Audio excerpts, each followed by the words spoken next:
I'm gonna give you the scoop on one of the techniques that I actually use to talk people through conflict that they may be even having within themselves or with other people. All right, and I call it the in-S.I.G.H.T technique, and it is an acronym, I-N-S-I-G-H-T,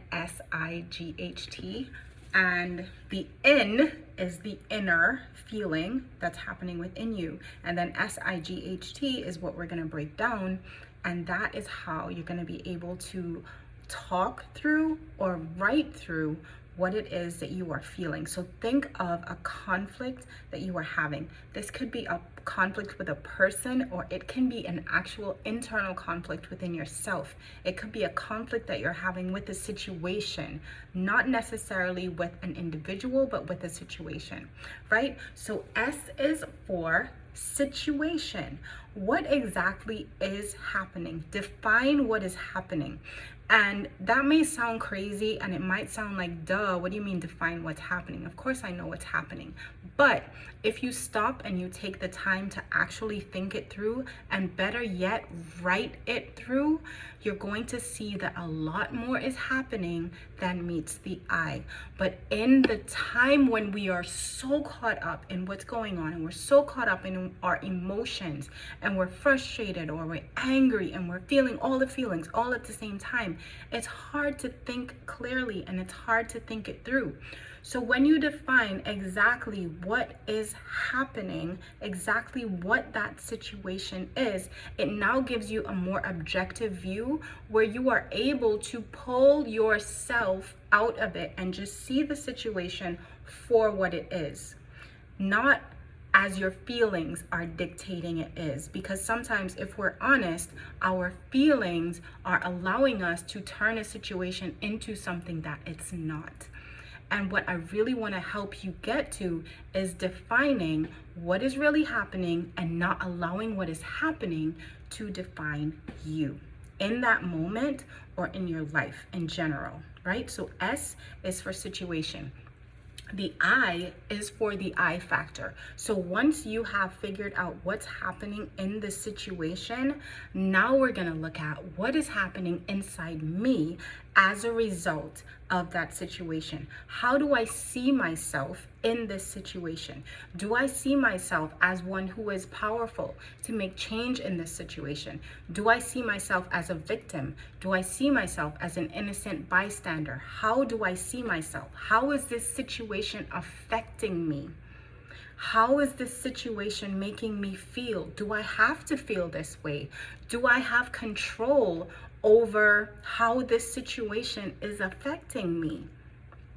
Instead of just allowing it to affect you and allowing yourself to feel all the feelings, stop and ask yourself, do I have control over the effect that this situation is having on me?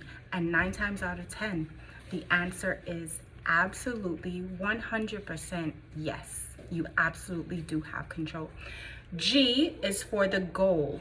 So what is the goal or the outcome that you actually want? Your frustration is because there is an outcome that you don't want.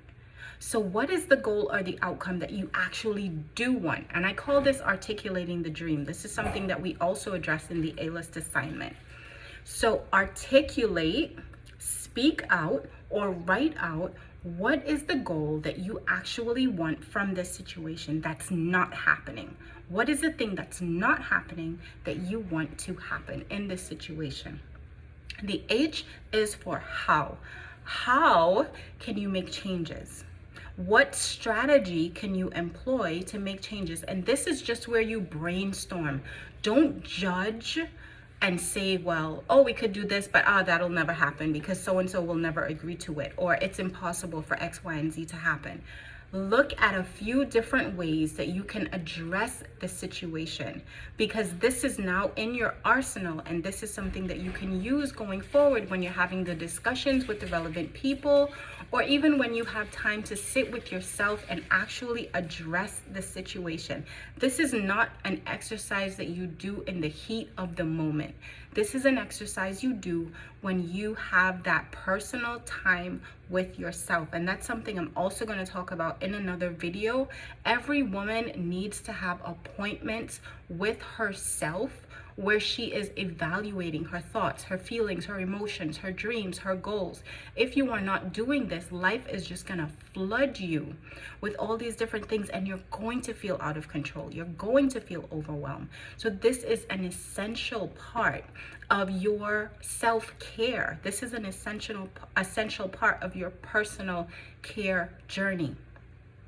So looking at the how, looking at that strategy, and then the last thing is the time frame. What is the time frame where you want to see results?